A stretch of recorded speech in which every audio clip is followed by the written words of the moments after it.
Welcome to Kenton's videos. Enjoy the video. Open Apple Books from your home screen and tap Reading Now.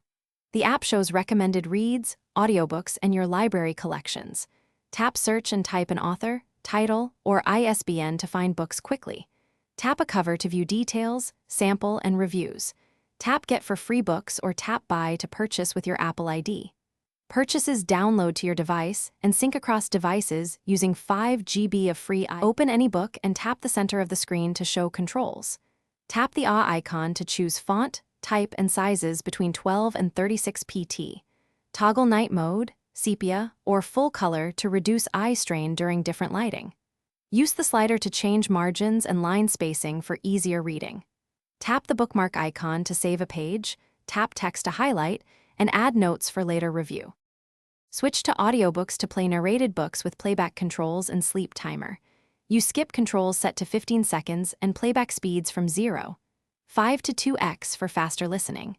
Tap the 3 dots to download or remove files from local storage. Create collections to group books by topic, project, or reading goal and drag covers to reorder. iCloud automatically syncs reading position, highlights, and bookmarks across devices when you sign in with the same Apple ID. Thanks for watching. Consider subscribing if we helped you.